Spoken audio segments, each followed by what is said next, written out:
He thought he was coming home to laughter and warmth, but instead he found silence, destruction, and a mystery that would change everything. Thank you so much for watching and for all your comments. Let me know at the end if you liked the story, and where you're watching from and why you're following this. The morning sun cast long shadows across the dusty plains as Thunder Horse, the revered war chief of the northern Comanche band, led his small party of warriors back toward their camp. They had been scouting for buffalo herds that were growing increasingly scarce as white settlers pushed further west. The cool autumn air carried the scent of sage and distant rainfall as Thunder Horse's trusted paint stallion crested the final ridge that overlooked their seasonal camp along the tributary of the Red River. Something was wrong. Even from this distance, the camp appeared too still, too quiet. No smoke rose from cooking fires. No children played among the tipis. Thunder Horse raised his hand, signaling his men to halt. "Something is not right," he said, his deep voice cutting through the eerie silence. The camp should be alive with movement. Eagle Eye, his most trusted warrior, squinted toward the encampment. "Perhaps they have moved to the sheltered valley for better protection from the coming storms."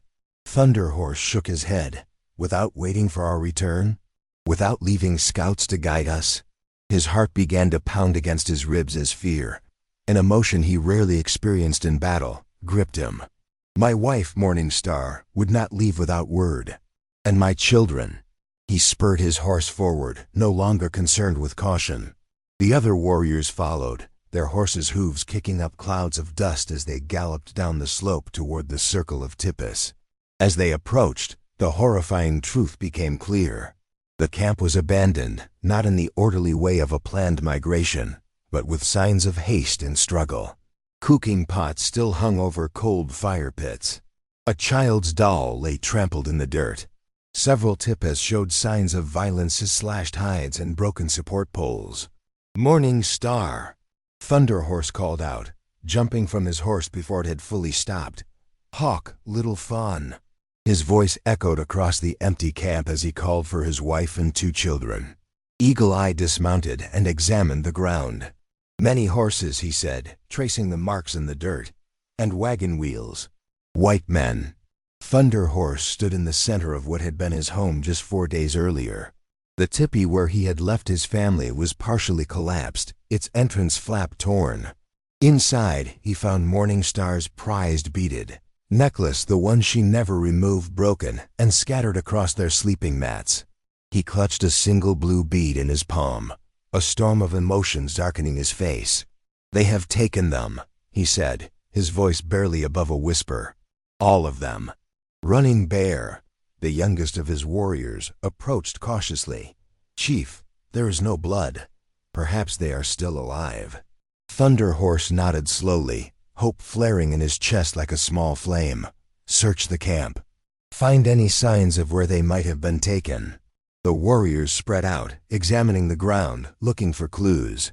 Thunder Horse entered each abandoned tipi, searching for survivors or signs of his people's fate. The silence was oppressive, broken only by the occasional call from one warrior to another.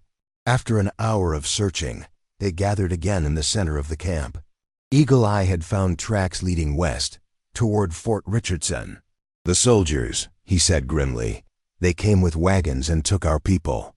Thunder Horse stared at the distant horizon, his jaw clenched. "The treaty," he spat the word like poison. "The paper they made us sign. They promised to leave us this land." "The white man's promises are like smoke," said Running Bear. "They disappear in the wind." Thunder Horse closed his fist around Morning Star's bead. His children, Hawk and Little Fawn, were only 8 and 6 winters old. Too young to be separated from their mother. Too young to understand why white soldiers would tear them from their home. "We ride to Fort Richardson," Thunder Horse declared. "We will find our people." Eagle Eye shook his head. "It is dangerous.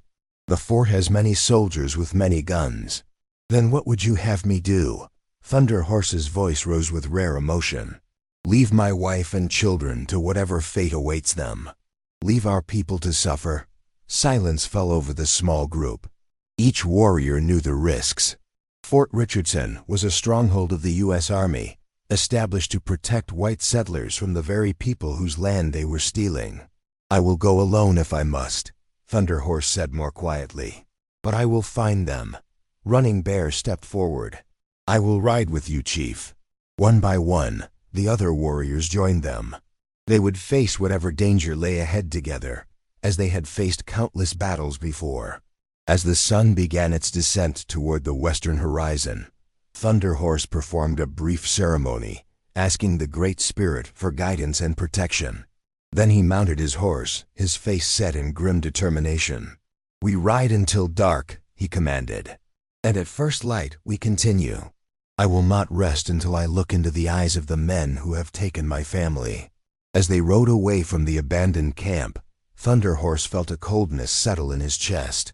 In all his years as a warrior and chief, he had never faced an enemy as relentless as the tide of white settlement. But never before had the enemy struck so directly at his heart. "I am coming, Morning Star," he whispered into the wind. "Hold our children close. I am coming." The journey to Fort Richardson was arduous, marked by caution and stealth. Thunder Horse and his 5 warriors traveled mostly at night, avoiding the main trails where they might encounter patrols or settlers. By the 3rd day, they reached a ridge overlooking the fort, a formidable structure of timber and stone that stood as an unwelcome monument to the changing world. Thunder Horse observed the fort through narrowed eyes as the morning sun illuminated its walls. Soldiers moved about like ants, their blue uniforms visible even from this distance.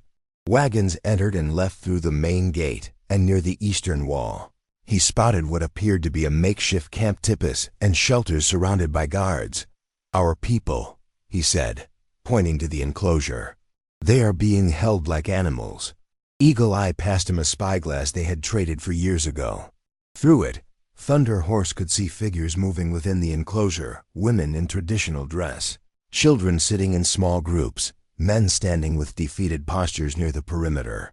"I do not see Morning Star or my children," he said, anxiety gnawing at his insides. Running Bear, who had been scouting the area, returned with troubling news. "There's talk in the trading post nearby. They say the army is separating the people. Some are being sent to reservations in the Indian Territory. Others are being taken to missions to learn the white man's ways." Thunder Horse's hand tightened on the spyglass. "When?" "Some left yesterday. More wagons are being prepared now." A cold fear gripped Thunder Horse's heart. If his family had already been sent away, finding them would become infinitely more difficult. He needed information, but approaching the fort directly would likely result in their capture or death. "We need someone inside," he said, formulating a plan. "Someone who can move among the white men without suspicion." The warriors exchanged glances. Then Gray Wolf, the oldest among them, spoke up. "There is Yellowknife.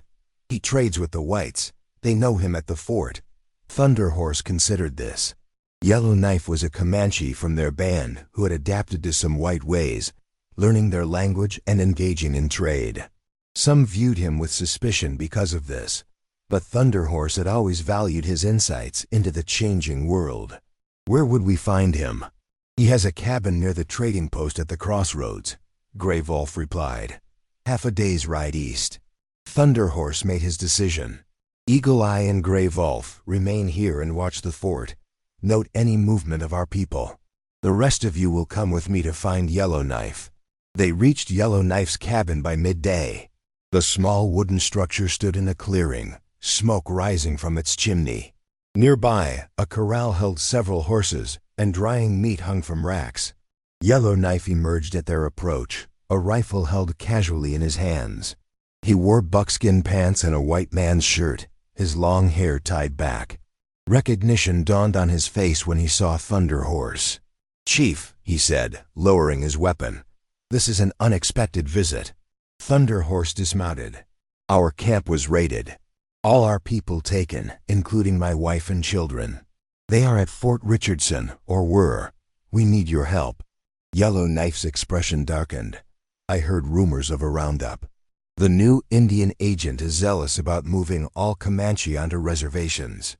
He gestured toward his cabin. Come inside. It is not safe to talk in the open.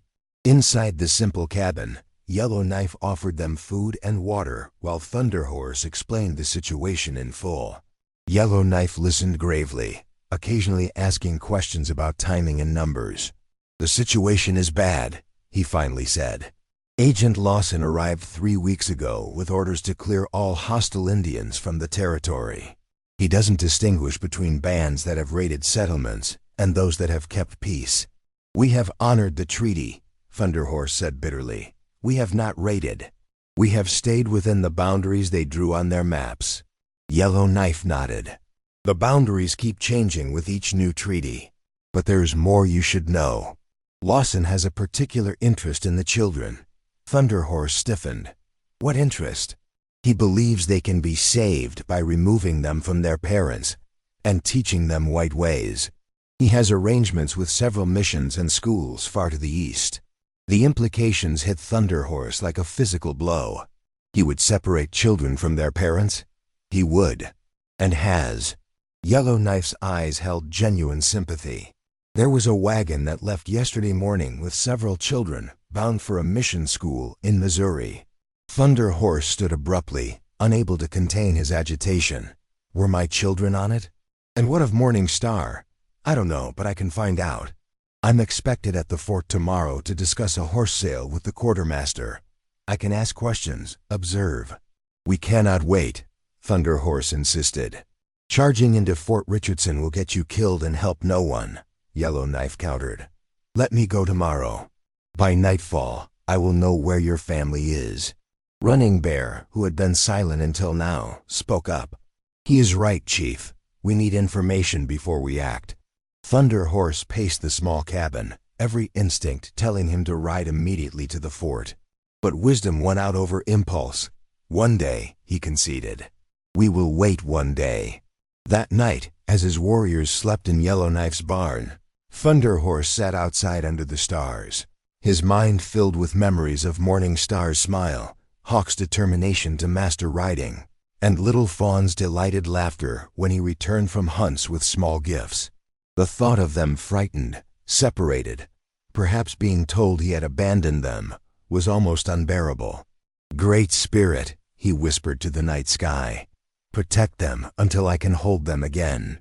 In the morning, Yellowknife departed for the fort while Thunderhorse and his warriors waited in torturous inaction. The day stretched endlessly, each hour increasing Thunderhorse's restlessness. It was well after sunset when Yellowknife finally returned, his expression grim as he dismounted. I have news, he said, but you will not like what I have learned. Thunderhorse stood rigid as Yellowknife delivered his findings. The trader's face was somber in the flickering light of the cabin's fire. Your wife, Morning Star, is still at the fort, Yellowknife began. She is with the women who are being prepared for transport to the reservation in Indian Territory 3 days from now. A small measure of relief washed over Thunderhorse, quickly replaced by renewed anxiety. And my children? Yellowknife hesitated, and in that pause, Thunderhorse felt his world tilting. Speak plainly, he commanded. Your son, Hawk, is also at the fort, but your daughter... Yellowknife's eyes met Thunderhorse's directly. Little Fawn was among the children sent to the mission school yesterday. Thunderhorse closed his eyes briefly, absorbing the blow. His daughter, only 6 winters old, was being taken hundreds of miles away from everything and everyone she knew. This mission, he asked, his voice tight with controlled emotion. Where is it? St. Catherine's Mission School, near Springfield, Missouri. The wagon train left with 12 children and an escort of 4 soldiers. They're taking the eastern road through the territory. Running Bear stepped forward. We could catch them. A small wagon train moved slowly. Thunderhorse's mind raced with possibilities and dangers. His people were divided now, his wife and son at the fort, his daughter on the road east. He could not be in 2 places at once. What else did you learn at the fort? He asked Yellowknife. The new agent Lawson is preparing to send all captured Comanche to the reservation within the week. He boasts that he will clear the entire territory by winter. Yellowknife paused. There is one other thing. There's a sympathetic doctor at the fort, Dr. Harrison. He treats the captured people and disagrees with Lawson's methods. He might help, if approached carefully. Thunder Horse paced the small cabin, weighing his options. His instinct was to ride immediately after his daughter, but leaving Morning Star and Hawk behind could mean losing them to the reservation system, where families were often separated further. We must divide our strength, he finally decided. I will take Running Bear and Swift Arrow to find the wagon train and recover Little Fawn. Eagle Eye, Gray Wolf, and Black Feather will remain near the fort to watch and plan for freeing Morning Star, Hawk, and as many of our people as possible. Yellowknife nodded. I can get a message to Dr. Harrison. Perhaps he can help delay the transfer to the reservation until you return. Tell him. Thunder Horse chose his words carefully. Tell him there is a father who wishes only to keep his family together and who has never raised his hand against any white settlement. I will. And I'll provide you with supplies for your journey east. The wagon train has a day's head start, but they follow the military road. If you ride hard and take the old hunting trails, you might intercept them before they reach the territorial border. As preparations were made for the two groups to depart at dawn, Thunder Horse stepped outside into the cool night air. The stars overhead seemed cold and distant, like the white man's God who allowed children to be torn from their parents in the name of civilization. He fingered the blue bead from Morning Star's necklace, which he now wore on a leather cord around his neck. I will find her, he promised the night. I will bring our daughter home. Dawn found Thunder Horse, Running Bear, and Swift Arrow riding eastward at a punishing pace, following Yellowknife's directions to intercept the wagon train. They traveled light, carrying only essential weapons and supplies. Their horses, the finest Comanche mounts, ate up the miles tirelessly. By midday, they had reached a high ridge that offered a view of the valley below, where the military road wound like a pale snake through the grasslands. There, Swift Arrow pointed to a distant dust cloud. Wagons.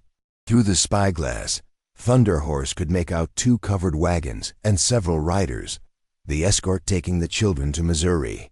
His heart pounded at the thought that Little Fawn was there, perhaps crying for her mother, for him. We will follow until nightfall, he decided. Then, when they make camp, we will move closer to confirm it is the right group and plan our approach. As the sun began to set, the wagon train stopped near a small creek. From their hidden position in a copse of trees, the 3 Comanche warriors observed the camp preparations. 2 soldiers set up a perimeter while another tended the horses. The 4th, an older man with a sergeant's stripes, supervised as a woman, presumably a teacher or missionary, guided the children out of the wagons. Thunder Horse's breath caught when he spotted a small figure in a calico. Dress her long black hair now cut short in the white man's fashion, but unmistakably his Little Fawn. She stood apart from the other children, her posture speaking of misery and confusion. She is there, he whispered, his voice thick with emotion. Running Bear studied the camp layout. 4 soldiers, 1 woman, and a driver for each wagon. We outnumber the fighting men, but we must ensure the children's safety, Thunder Horse cautioned. No shooting unless absolutely necessary. They watched as the children were fed and then gathered into 1 wagon for sleeping. 2 soldiers took the first watch while the others settled down for the night. We wait until the moon sets, Thunder Horse decided. Then we move. The hours passed with excruciating slowness. Thunder Horse never took his eyes off the wagon where his daughter slept. Finally, the sliver of moon disappeared below the horizon, and the deepest part of night enveloped the land. The 3 warriors moved silently toward the camp, utilizing every shadow and contour of the land. Thunder Horse carried a knife and his war club weapons that would allow for silent elimination of threats. They were within 20 yards of the first sentry when disaster struck. A horse in the picket line caught their scent and whinnied nervously, causing the soldier to turn and raise his rifle. "Who's there?" he called, peering into the darkness. There was no time for stealth now. Thunder Horse signaled, and the 3 warriors charged forward. Running Bear took down the first sentry with a flying tackle before he could fire, while Swift Arrow engaged the second guard, who came running at the commotion. Thunder Horse headed straight for the wagon. The sergeant emerged from his bedroll, pistol in hand, but Thunder Horse's war club connected with his arm before he could aim, sending the weapon flying into the darkness. The camp erupted in chaos. Children screamed from inside the wagon.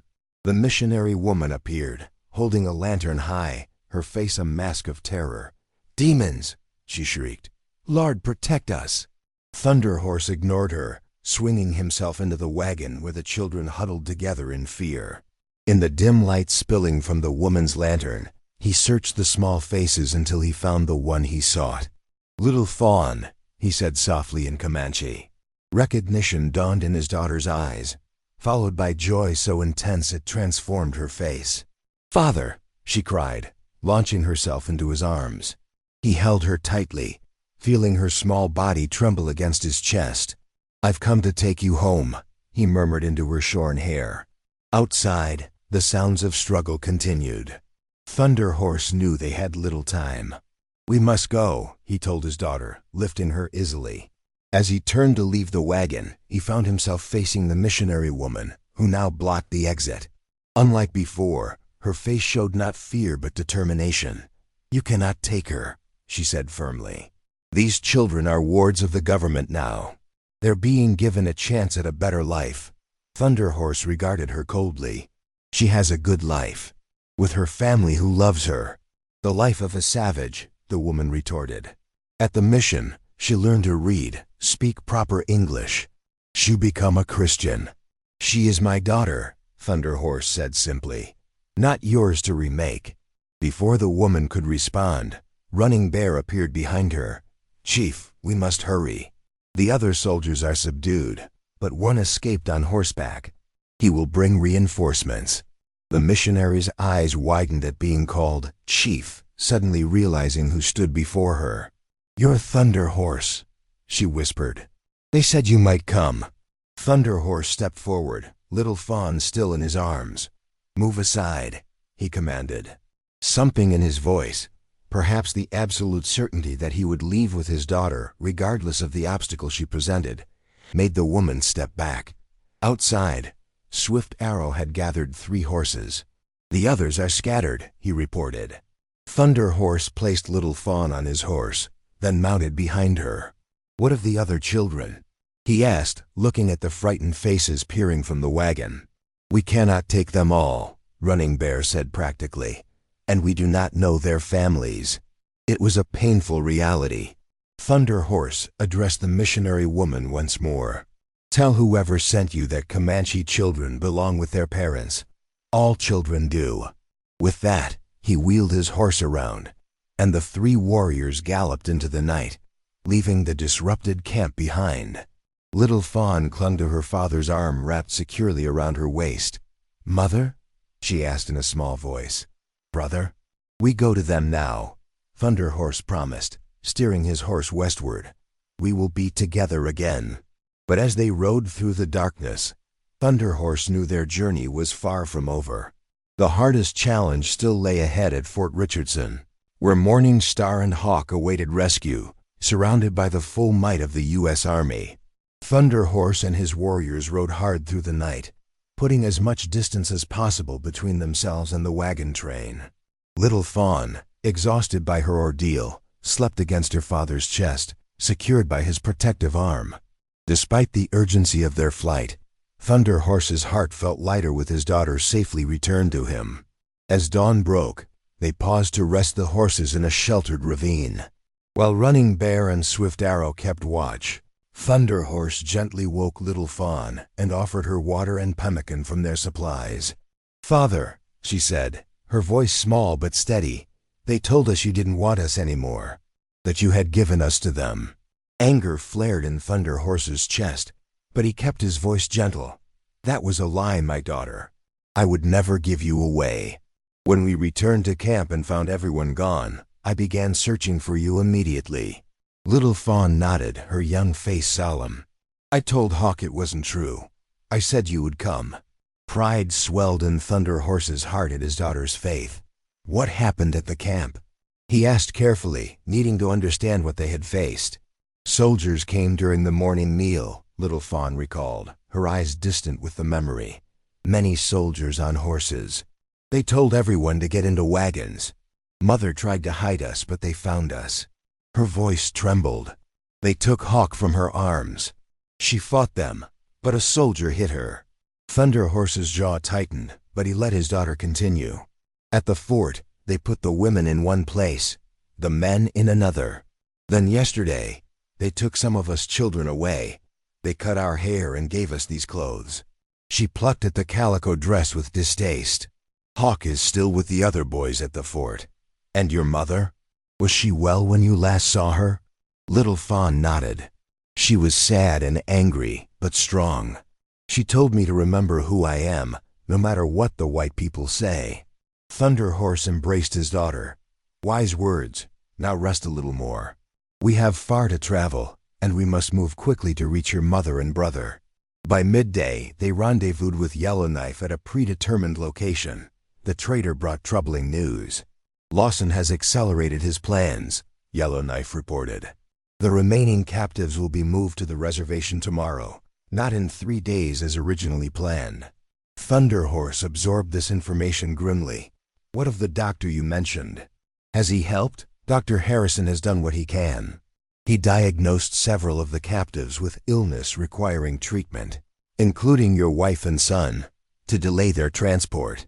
But Lawson grows suspicious and has ordered them to be moved regardless of their condition. Then we must act tonight, Thunder Horse decided. What forces guard them? 24 soldiers, but half are usually patrolling the perimeter or resting. The captives are held in the eastern compound, with only 6 guards at night. Thunder Horse turned to his warriors. We need a diversion to draw away the guards. Then we can enter the compound and free our people. Yellowknife hesitated. There is another way. Dr. Harrison has offered to help. He has access to the compound and could bring your wife and son to the southern gate at midnight. The guard there owes him a favor and will look the other way. Thunder Horse considered this option. It would risk fewer lives, but would save only his immediate family, not his entire band. My people trust me to protect all of them, he said finally. I cannot abandon them to save only my own. Yellowknife nodded, respecting the chief's decision. Then I suggest this, let Dr. Harrison help your family escape as planned. Use that moment to create a diversion at the northern gate. When soldiers rush there, your warriors can enter from the east and free the others. The plan was sound. They spent the afternoon refining details, with Yellowknife providing a rough map of the fort's layout. As dusk approached, they moved to a position within sight of Fort Richardson, concealed in a wooded area. Thunder Horse held Little Fawn close. You will stay with Yellowknife, he told her. He will keep you safe until we return with your mother and brother. Though clearly reluctant to be separated from her father again, Little Fawn nodded bravely. Thunder Horse was continually amazed by his daughter's strength. As midnight approached, the warriors took their positions. Thunder Horse and Eagle Eye would meet Dr. Harrison at the southern gate to ensure Morning Star and Hawk's safe passage. Running Bear, Gray Wolf, and Black Feather would create the diversion before moving to free the remaining captives. The fort was dimly lit by scattered lanterns, with most buildings dark save for the barracks and guard posts. Thunder Horse and Eagle Eye moved silently through the shadows until they reached the designated meeting point near the southern gate. Minutes passed with excruciating slowness. Then, a figure emerged from the shadows within the fort, a tall man in a long coat, leading a woman and small boy. Morning Star and Hawk. Thunder Horse's heart leaped at the sight of his wife, her proud posture unmistakable even in the darkness. Hawk walked close to her side, his head held high despite his obvious fear. The guard at the gate turned deliberately away as Dr. Harrison approached with his charges. As they passed through, Thunder Horse stepped forward from the shadows. Morning Star, he whispered. His wife froze, then turned toward his voice. Thunder Horse? Her voice was incredulous, hopeful. He stepped closer, into a patch of moonlight. Morning Star rushed forward, Hawk at her heels, and Thunder Horse enfolded them both in his embrace. "I knew you would come," Morning Star murmured against his chest. "Little Fawn?" Hawk asked urgently, looking around. "She is safe," Thunder Horse assured him. "Waiting for us nearby." Dr. Harrison approached cautiously. "You must go quickly," he urged. "The patrol changes in 10 minutes." Thunder Horse clasped the doctor's arm in gratitude. "You have risked much to help us." "What they're doing is wrong," Harrison replied simply. "I couldn't stand by and watch families torn apart." He glanced nervously back at the fort. "Now go before." His words were cut short by a sudden explosion at the northern gate, the diversion. Shouts erupted throughout the fort, followed by the pounding of boots as soldiers rushed toward the disturbance. "That's your signal," Harrison said. "Your other men will be entering the eastern compound now." Thunder Horse nodded to Eagle Eye, who melted away into the darkness to assist the others. "Take my family to Yellowknife," he instructed Dr. Harrison. "I must help free my people." Morning Star gripped his arm. "Be careful," she said, her eyes conveying everything words could not. With a final embrace of his wife and son, Thunder Horse raced toward the eastern compound. The diversion had worked perfectly. Most guards had abandoned their posts to respond to the apparent attack. Inside the compound, he found Running Bear and the others already freeing the captives. Women gathered children, men collected what few possessions they had been allowed to keep. The Comanche moved with quiet efficiency, years of living under threat having prepared them for quick escapes. "Chief," Gray Wolf greeted him with relief. "We were about to send runners to the southern gate." "My family is safe," Thunder Horse confirmed. "How many of our people are here?" 32, Black Feather reported. "The rest were sent to the reservation 2 days ago." It was not the entire band, but it was something. Those already sent to the reservation would have to be rescued later, once these people were safe. "We move now," Thunder Horse ordered. "The soldiers will soon realize the northern attack is a diversion." They led the freed captives through the eastern gate, which had been left unguarded in the confusion. Outside, they melted into the darkness, following predetermined escape routes toward the meeting point where Yellowknife waited with horses and supplies. By the time the fort's bugle sounded the alarm for the escaped prisoners, Thunder Horse's people were already miles away, traveling swiftly through terrain they knew intimately, terrain the soldiers would find challenging in the darkness. Dawn found them deep in Comanche territory, in a hidden valley known only to their band. Yellowknife had brought wagons with supplies, food, blankets, and weapons, purchased with his own trading goods. As the people set up a temporary camp, Thunder Horse finally had a moment alone with his family. Morning Star's face bore a new hardness, a testament to what she had endured, but her eyes softened as she looked at her reunited family. Little Fawn sat in her mother's lap, while Hawk leaned against Thunder Horse's side. "What will happen now, Father?" the boy asked. "Will the soldiers come again?" Thunder Horse considered his son's question carefully. "They may try," he acknowledged, "but we will be more vigilant, and we will not stay in one place for long." Morning Star's gaze met his over their children's heads. "We cannot live like this forever," she said quietly. "Always running, always afraid." "No," Thunder Horse agreed. "We cannot." He'd been thinking about this throughout the night. There are other Comanche bands further west, in lands the white men have not yet claimed. Some say in the mountains, there are valleys where soldiers never go. We would leave our ancestral hunting grounds. Morning Star asked, though without judgment. "To keep our family together, to keep our people free, yes." Thunder Horse looked out over the small group of survivors. "We have lost much, but not everything. Not each other." As the sun rose higher, painting the valley in golden light, Thunder Horse gathered the rescued people. They were fewer now, their possessions reduced to what they could carry, but their spirits remained unbroken. "We have faced a great trial," he told them, "and more challenges lie ahead. But today, we have won something precious, our freedom, our families kept whole.